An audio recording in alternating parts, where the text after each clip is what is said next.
క్రీస్తు ప్రభునియందు ప్రియ దేవుని బిడ్డలారా, ఈనాటి యొక్క దైవారాధన అంశము మనం ఈ నెలలో ధ్యానించుకోవలసినటువంటి ఒక ముఖ్యమైనటువంటి అంశం.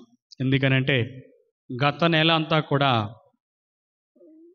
ఏ భక్తిని మనం కొనియాడామో, యేసు తిరు హృదయ భక్తిని మనం కొనియాడం. యేసుని యొక్క హృదయము మంచి హృదయం, ఆయన యొక్క హృదయము మన కోసము పరితపిస్తూ ఉందని, ఆయన యొక్క హృదయము మన మంచి కోసమే ఆశిస్తూ ఉందని, ఆ యొక్క హృదయము ప్రేమ కలిగినటువంటి హృదయమని గత నెల అంతా కూడా మనం యేసు హృదయానికి ప్రార్థించున్నాం. మరి కథోలిక స్త్రీ సభ ఈ నెలలో యేసు రక్తం ఓన్లీ మనం అనేక సందర్భాలలో మనం గత 2 ఆదివారాల ముందు, ఒక ఆదివారం ముందు యేసు పవిత్ర శరీర రక్తముల మహోత్సవాన్ని మనం కొనియాడాం. యేసు పరమ పవిత్ర శరీర రక్తముల మహోత్సవం అంటే the body and blood of Christ, అంటే ప్రభుని శరీర రక్తాల మహోత్సవం. దానినే దివ్య సప్రసాదముగా మనం పిలుస్తూ ఉంటాం. దివ్య సప్రసాద మహోత్సవం కొనియాడం. కానీ ఈ నెలంతా కూడా ఒక నెల ప్రత్యేక విధంగా కథోలిక స్త్రీ సభ మనకు అందించినటువంటిది ఏంటనంటే, ఒక నెలంతా కూడా యేసు రక్తం, the blood of Jesus Christ, Yesu రక్తాన్ని గురించి తెలుసుకొనండి. యేసు రక్తమే అసలైనటువంటిది. ఎందుకనంటే రక్తములోనే ప్రాణం ఉంటుంది, రక్తములోనే ప్రాణం ఉంటుంది. మన యొక్క శరీరంలో రక్తం తగ్గిపోతే ఏమవుతుంటారు? కొన్ని సందర్భాలలో కొంతమంది అటు పడిపోతారు, ఇటు పడిపోతారు, లేదా రక్తహీనత, బలహీనత, లేదా చాలా చాలా విషయాలు జరుగుతూ ఉంటాయి. కొన్ని సందర్భాలలో ప్రమాదకరం, అంటే మనకు ఆ సమయంలో గుర్తొస్తుంటుంది రక్తము యొక్క ప్రాముఖ్యత, దాని తాలూకు విలువ. కనుక ప్రియ సహోదరి సహోదరులారా, ఈ యొక్క మన నిజ జీవితంలో ఈ రక్తానికి ఉన్నటువంటి విలువ ఎంత గొప్పదో, యేసు ప్రభు మన కొరకై తను సిలువలో లేదా తను పట్టుబడినప్పుడు, తనను రాతి స్తంభానికి కట్టి కొట్టినప్పుడు ఆయన చిందించినటువంటి ఆ రక్తము విలువ, సిలువలో మరణిస్తూ రక్తము కారుస్తూ మరణించినటువంటి ఆ యొక్క విలువ చాలా గొప్పది. కనుక ప్రియ సహోదరి సహోదరులారా, మనకు పాత నిబంధనలో అనేకమైనటువంటి ప్రాయశ్చిత్త క్రియలు ఉన్నాయి. అనేకమైనటువంటి ప్రాయశ్చిత్త క్రియలు. ఈ ప్రాయశ్చిత్త క్రియలు అనేటటువంటివి ఎందుకు మనం చేస్తూ ఉంటాం? ఈరోజు మీరందరూ కూడా ఒక కార్యక్రమం చేస్తున్నారు, ఒక ప్రాయశ్చిత్త క్రియ చేస్తున్నారు. దేనికి మీరు ప్రాయశ్చిత్త క్రియ చేస్తున్నారు? దేవుడు మన పాప జీవితాన్ని క్షమించి ఒక మంచి జీవితాన్ని మనకు అనుగ్రహించాలని. అయితే పూర్వము కూడా ఈ యొక్క ప్రాయశ్చిత్త క్రియలు అనేటటువంటివి ఈనాడు ఇప్పుడు మనం చేసేటటువంటి ప్రాయశ్చిత్త క్రియలు ఏంటి? ప్రాయశ్చిత్త క్రియలు పాప సంకీర్తనము, ఇంకా ప్రాయశ్చిత్త క్రియలు దాన ధర్మాలు, ఇంకా పాప సంకీర్తనం, ఉపవాసం, ప్రార్థనలు. ఇవి ఈనాడు ఈ కాలంలో మనం క్రీస్తు ప్రభు వచ్చిన తర్వాత చేసేటటువంటి ప్రాయశ్చిత్త క్రియలు. మరి యేసు ప్రభు రాకముందు, క్రీస్తు ప్రభు రాకముందు జరిగినటువంటి ప్రాయశ్చిత్త క్రియలు ఏంటి? ప్రాయశ్చిత్త క్రియలు ఏంటంటే, ఇదిగోండి, జంతువులను సమర్పించేటటువంటి వారు ప్రాయశ్చిత్త క్రియలు చేసేవారు. జంతువును దేవాలయములను తీసుకుని వచ్చి దేవాలయములోనే దానిని అక్కడే చంపి ఆ రక్తాన్ని అక్కడ ప్రోక్షించేవారు. ఆ రక్త బలి ద్వారా దేవుడు సంతోషించేవాడంట. అదేవిధంగా యేసు ప్రభు దేవాలయంలో కానుకగా సమర్పించబడినప్పుడు తల్లిదండ్రులైనటువంటి మరియమ్మ యోసేపులు ఏమిస్తూ ఉన్నారు? పావురములు. ఈ పావురాలను వారు ఎందుకు అర్పిస్తున్నారంటే ఈ యొక్క ఆ బలి దేవునికి ఇష్టము అని. ప్రాయశ్చిత్తానికి యాక్చువల్గా అయితే ప్రియ సహోదరి సహోదరులారా, ఓకే, తర్వాత అర్థమవుతుంది, తర్వాత మీరు తెలుసుకుంటారు. ఇంకా వాళ్ళు ఏ విధమైన బలులు అర్పించేవారు? వారి యొక్క ఇంటిలో పెరిగినటువంటి వంటను దేవునికి తీసుకుని వచ్చి కానుకగా సమర్పించేవారు. అది కూడా ప్రాయశ్చిత్త బలే. అదేవిధంగా గొర్రెలను అర్పించేవారు, మేకలను అర్పించేవారు. ఈ విధంగా పూర్వపు బలులను అర్పించేవారు. లేవీ కాండము 17వ అధ్యాయం 11వ వచనంలో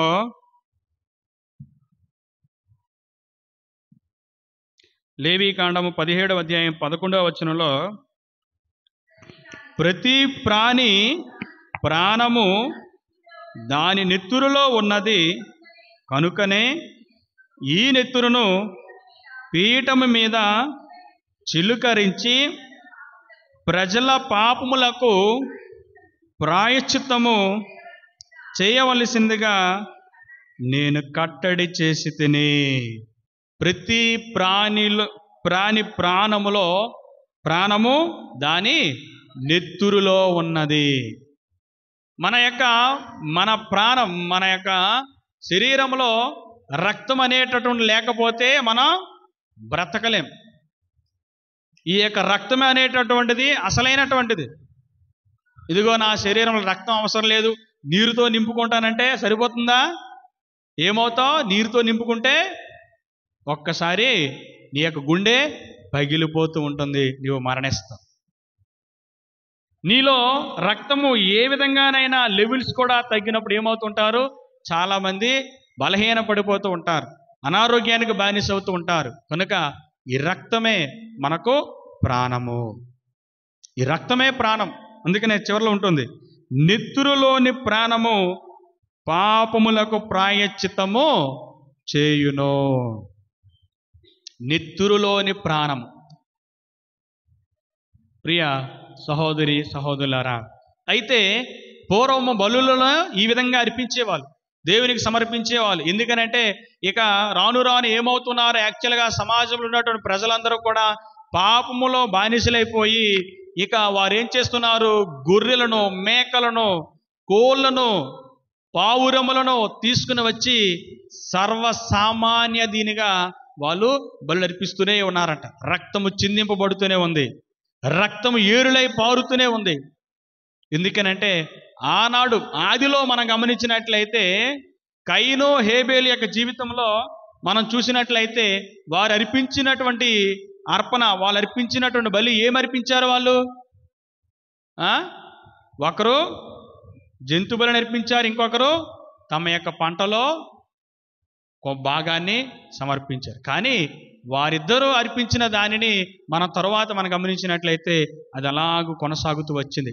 అబ్రహాము ఎన్నో బలులు అర్పించాడు, మోషే ఎన్నో బలులు అర్పించాడు, ఈసాకు ఎన్నో బలులు అర్పించారు. ఈ బలులన్నీ కూడా మనం చూస్తే ఇవన్నీ కూడా జంతు బలులు, రక్త బలులు. రక్తాన్ని వాళ్ళు ఆ పీఠముపై ఈ విధంగా ఆ పీఠం కట్టుకొని ఈ పీఠం మీద ఆ యొక్క రక్తాన్ని చిందించి అదంతా కూడా ఇక్కడ పెట్టి దేవుడు స్వీకరిస్తాడని చెప్పి ప్రార్థించి, ప్రార్థన అయిపోయిన తర్వాత వాళ్ళు ఒక మొక్క, యాజకుడికి ఒక మొక్క వదిలి వెళ్ళిపోయేవాళ్ళు. అయితే ప్రియ సహోదరి సహోదరులారా, గమనించండి, ఆనాటి నుంచి జరిగినటువంటి ఈ యొక్క ప్రాయశ్చిత్త క్రియ, దీనిని అటోన్మెంట్ అంటారు. దీన్ని అటోన్మెంట్ అంటే ప్రాయశ్చిత్త క్రియ. ఈ ప్రాయశ్చిత్త క్రియ అనేటటువంటిది ఆనాటి నుంచి జరుగుతూ వస్తూనే ఉంది. కానీ ప్రజలు ఏం చేస్తున్నారు? ఇదిగో పాపము చేస్తూ బలు అర్పిస్తూనే ఉన్నారు. ఏమర్పిస్తున్నారు? మూగజీవులు. ఆ మూగజీవి ఎరా నువ్వు పాపం చేసావు కదా, నువ్వు పోవచ్చు కదా, నన్ను ఎందుకు చంపుతావని అనగలదా? అనలేదు. వాళ్ళు అర్పించినటువంటి గొర్రె కావచ్చు, మేక కావచ్చు, పావురాలు కావచ్చు, కోళ్ళు కావచ్చు, ఏదైనా కావచ్చు, కానీ ప్రియ సహోదరి సహోదరులారా, కానీ ప్రభువు ఏర్పాటు చేసినటువంటి ఒక ఆజ్ఞ ఇది. దేవుడు ఏర్పాటు చేసిన ఆజ్ఞే. ఏమని ఆయన అంటున్నాడు? ప్రజల పాపములకు ప్రాయశ్చిత్తము చేయవలసిందిగా నేను కట్టడా చేసేది. ఆయన ఆజ్ఞ, దేవుని యొక్క ఆజ్ఞే. దేనికోసం? మన పాపముల ప్రాయశ్చిత్తం. ఈరోజు అంటే సర్వసాధారణంగా పాచిపెంటలో కూడా పాప సింగతనాలు కూర్చుంటాను. సర్వసాధారణ కూర్చుంటాను, ఇప్పుడు కూర్చుంటాను. ఆదివారాలు మామూలు రోజులు కూడా కూర్చుంటాను. అంటే ఒక గురువు, ఏ గురువైనా కూడా ఆనందించేది నా విధంగా, నా పరంగా నేను చెప్పుకునేది కూడా ఇదే. ఏ గురువైనా ఆనందించేది పాప సంకీర్తనలోనే. నువ్వేం చేస్తున్నావు? ప్రాయశ్చిత పడుతున్నావు. నువ్వు ప్రాయశ్చిత పడి మరలా దేవునిలో నువ్వు నడవడానికి ఆశిస్తున్నావు. కాబట్టి ఆ ఆశించేటటువంటి వారి వల్లే, అందుకని ప్రభు ఏమంటున్నాడు? పశ్చాత్తాపపడని 99 మంది కంటే పశ్చాత్తాపడినటువంటి ఒక్కని విషయమై పరలోకములో ఎంతో ఆనందం. అటువంటి ఆనందాన్ని మేము పొందుతున్నాం. అటువంటి ఆనందాన్ని దేవుడు గురువుకి ఇస్తున్నాడు. ఈ డబ్బులో కావచ్చు, లేదా ఇంకేదో విషయాల్లో, మంచి మంచి బట్టల్లో, వీటిల్లో ఆనందం ఉండదు. మహా అయితే ఒక 2 రోజులు ఆ బట్టలు, 3 రోజు వాషింగ్ ఇచ్చినప్పుడు ఏమవుతాయి? పాత బట్టలు అయిపోతాయి. అదేవిధంగా ఏదైనా ఒక డబ్బు మన దగ్గర ఎంతకాలం ఉంటుంది? అది మన దగ్గర ఉన్నంతకాలం ఆనందం. మన దగ్గర నుంచి వెళ్ళిపోయినప్పుడు మరల ఏమవుతుంది? దుఃఖము మనలోనికి ప్రవేశిస్తుంది. కానీ ప్రియ సహోదరి సహోదరులారా, గమనించండి, ప్రాయశ్చిత్త క్రియ అనేటటువంటిది పూర్వ ప్రాయశ్చిత్త క్రియ, ఈనాడు మనం చేసేటువంటి ప్రాయశ్చిత్త క్రియ అనేటటువంటిది ఎలాంటిది గమనించుకోవాలి. జంతు బలులు, చాలా విధాలైనటువంటి బలులు అర్పించేవారు. ఈ రక్తాన్నే ప్రాయశ్చిత్త బలి. ఎందుకంటే మన ఆ పాపాలు క్షమింపబడాలంటే రక్తము చిందింపబడాలి. కానీ ప్రియ సహోదరి సహోదరులారా, ఇవన్నీ చూసినటువంటి యేసు ప్రభు మనం అర్పించేటువంటి బలుల వలన ఆయన సంతోషిస్తాడనంటే ఆయన ఏం చేశాడు? ఈ మూగజీవులను అర్పించే దానికంటే నన్ను నేను అర్పించుకుంటా. చూడండి ప్రియ సహోదరి సహోదరులారా, కొన్ని వేల సంవత్సరాల తరువాత ఈ లోకానికి ఆయన వచ్చాడు.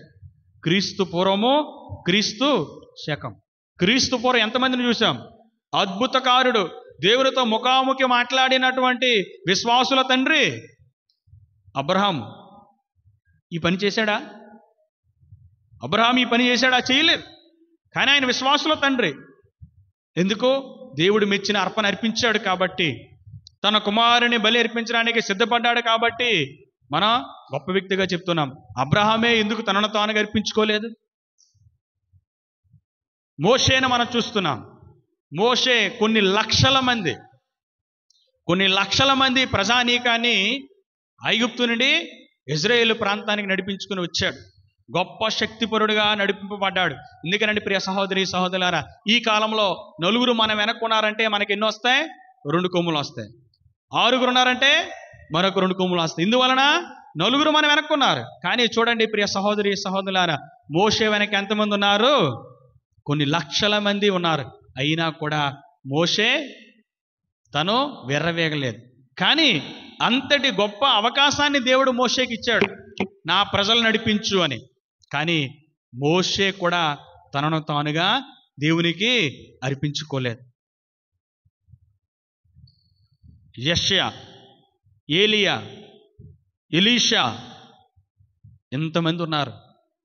ఎవరైనా తమను తాముగా ఇదిగో ఈ జంతు బలుల కంటే నేను అర్పించే బలి నా తండ్రి స్వీకరించాలి, దీని తరువాత ఏ ప్రాంతంలో కూడా జంతు బలులు జరగకూడదు అని ఒక గొప్ప రక్త ప్రోక్షణ చేసినటువంటి వ్యక్తి యేసు ప్రభు ఒక్కరే. హల్లెలూయా, హల్లెలూయా, హల్లెలూయా. కనుక ప్రియ సహోదరి సహోదరులారా, మనం గమనించినట్లయితే అనేక గ్రంథాలలో ఆయన రక్త ప్రోక్షణ వలననే మనకు పాప విముక్తి జరిగినది. ఒకవేళ యేసు ప్రభువే కానీ తనను తానుగా రక్త ప్రోక్షణ చేసుకోపోయినట్లయితే మరలా నీవు నేను జంతు బలులనే చేయవలసి ఉండేది. మరలా నీవు నేను ఏదో పక్షినో గొర్రెనో మేకనో మరలా మనం అర్పించవలసి ఉండేది. కానీ సకల హోమముల కంటే, సకల బలుల కంటే గొప్పదైనటువంటి బలిని క్రీస్తు ప్రభు శిలువ మీద అర్పించాడు. కాబట్టి ఇక ఆ బలి కంటే వేరే బలి యోగ్యమైనది కాదు. ఆ బలి కంటే గొప్పదైన బలి ఇంకెక్కడా లేదు. అందుకనే తండ్రి దేవుడు ఏం చేశాడు? ఆయన తన కుమారుడు అర్పించినటువంటి ఆ యొక్క బలిని స్వీకరించి ఆయన మరణించిన తర్వాత ఏం చేశాడు? మరలా ఆ కుమారుని ఈ లోకానికి తీసుకుని వచ్చాడు. హల్లెలూయా, హల్లెలూయా. ఒకవేళ ఆ బలే కానీ ఆయన వద్దనుకుంటే, ఇదిగో నాకు ఈ జంతు బలులతోనే నేను సంతోషపడతాను, ఈ పక్షి బలులతో నేను సంతోషపడతాను అని అనుకున్న వ్యక్తి అయితే యేసు ప్రభు అర్పించినటువంటి బలిని ఆయన స్వీకరించేవాడు కాదు. యేసు ప్రభు తననగా తానుగా ఆయన సంపూర్తిగా తను సమర్పించుకున్నాడు. ఆయన సమర్పించుకొని తన రక్తాన్ని చిందించి, ఇదిగో సర్వ మానవాళి పాపముల పరిహారార్థము ఆయన రక్తాన్ని చిందించాడు. మొదటి యోహాను లేఖ 1వ అధ్యాయము 7వ వచనంలో చివరి మాటలు ఉంటుంది ఒకటి. ఆయన పుత్రుడు యేసు రక్తము మనలను పాపముల నుండి శుద్ధి చేయను. ఆయన రక్తం, ఈ యొక్క రక్తం ఏం చేస్తుందో మనలను కడిగి వేస్తూ ఉంది. నీ ఎప్పుడు కూడా ప్రార్థించాలి, ప్రభువా నీ రక్తముతో నన్ను కడగండి. యేసు రక్తము నిన్ను పాపముల నుండి కడిగి వేయను, శుద్ధి చేయను. అదేవిధంగా హెబ్రీలకు వ్రాయబడినటువంటి లేఖ 9వ అధ్యాయము 22వ వచనంలో చెప్పబడుతుంది. నిజమునకు ధర్మశాస్త్రమును అనుసరించి దాదాపు సమస్త వస్తువులను రక్తముచే శుద్ధి చేయబడును. రక్తము చిందక పాప క్షమాపణ లభింపదు. సకల మానవాళి పాప క్షమాపణ నిమిత్తము ఆయన ఏం చేశాడంటే, ఇదిగో మీరందరూ ఎంతమంది చేసిన పాపాలన్నిటికీ కూడా తండ్రి నన్ను నేను సమర్పించుకుంటున్నాను. ఇక ఏ రక్తం వద్దు, ఏ బలులు వద్దు. అందుకనే ఆయన దేవాలయంలోకి వెళ్ళినప్పుడు ఏం చేశాడు ప్రభు? అక్కడ ఉన్నటువంటి జంతువులను, పక్షులను అన్నిటిని కూడా బయటికి తరిమి వేశాడు, బయటకు కొడిశాడు. ఏముంది అక్కడ? మీరేం చేస్తున్నారు?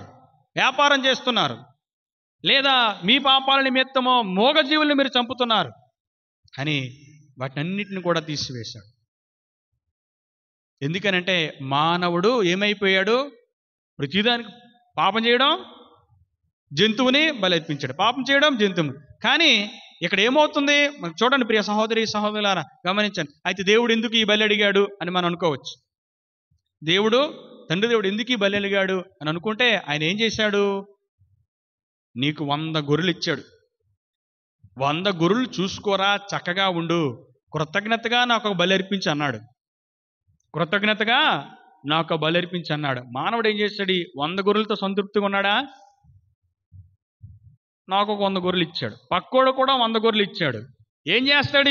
ఈడి దగ్గర ఉన్న 100 గొర్రెలు సరిపుచ్చుకుంటాడా? సరిపుచ్చుకోవటం లేదు. ఏం చేస్తున్నాడు? పక్కోడుకున్నట్టు 100 గొర్రెల్లో ఇంకొక 2 గొర్రెలు తీసేసుకుంటున్నాడు.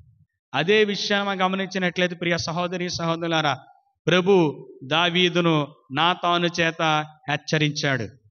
ఏమని హెచ్చరించాడు? దావీదు, నీకు అన్ని రాజ్యాలు ఇచ్చాను, అనేక సంపదలు ఇచ్చాను, కానీ ఇదిగో నీ పనివాడి పెళ్ళమ మీద నువ్వు ఆశపడ్డావు. ఇది దురాశ.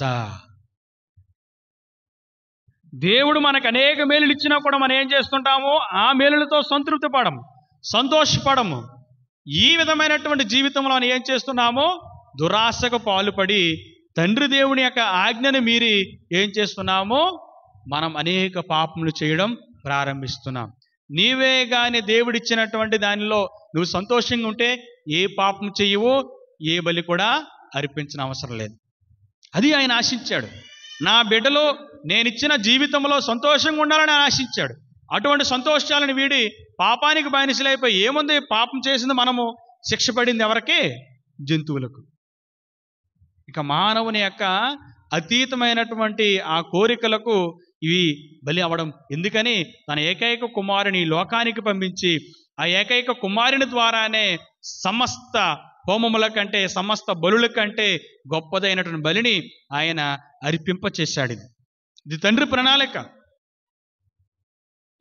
అదే ఇక్కడ మనం చూస్తున్నాం. అదేవిధంగా క్రీస్తు ప్రభు తనను తాను ఏ విధంగా అయితే ఆ యొక్క బలికి సిద్ధపరుచుకున్నాడో ఆ విషయాలు కూడా మనం ధ్యానించిన ప్రయత్నం చేద్దాం. లోకాసు సువార్త 22:20 ఆయన అంటున్నాడు, ఆయన అట్లే భోజనానంతరము పాత్రమును అందుకొని, ఈ పాత్ర మీ కొరకు చిందబడు నా రక్తములో ముద్రితమైన నూతన నిబంధన. ఇది ఒక నిబంధన, ఒక కవనెంట్, ఒక వాగ్దానము. ఎటువంటి వాగ్దానం ఇది? తరతరముల వరకు తీసివేయబడినటువంటి వాగ్దానం. కనుక ప్రభు తన రక్తాన్ని చిందించి మనల్ని కాపాడారు. తన రక్తాన్ని చిందించి మనకు పాప క్షమాపణ ఇచ్చాడు. తన రక్తాన్ని చిందించి మనలందరిని కూడా తండ్రికి ప్రియమైన బిడ్డలుగా చేస్తున్నాడు. తన రక్తముతో మనలందరిని కూడా కడగాలని ప్రతిరోజు కూడా మనం ప్రార్థించాలి. ప్రభువా, ఇదిగో నీవు చిందించినటువంటి రక్తము నా పైకి రావాలి, నీ చిందించిన రక్తము నన్ను కడగాలి. ప్రభువా, నీ రక్తముతో నన్ను కడగండి, నీ రక్తముతో నా పాపాలను కడిగివేయండి, నీ రక్తములో నన్ను నింపండి. ప్రభువా, నీ రక్తముతో నాకు శక్తిని దయచేయండి, నాకు ప్రాణం ఇవ్వండి అని ప్రతి ఒక్కరము కూడా ప్రార్థన చేసుకోవాలి. గొర్రె పిల్ల రక్తము ద్వారా, వారు ప్రకటించిన సత్యము ద్వారా మన సోదరులు వానిపై గెలుపు సాధించిరి. ఇది యేసు ప్రభువే తనను తానుగా గొర్రె పిల్లలా మారి తాను అర్పించినటువంటి ఒక గొప్ప అర్పణ.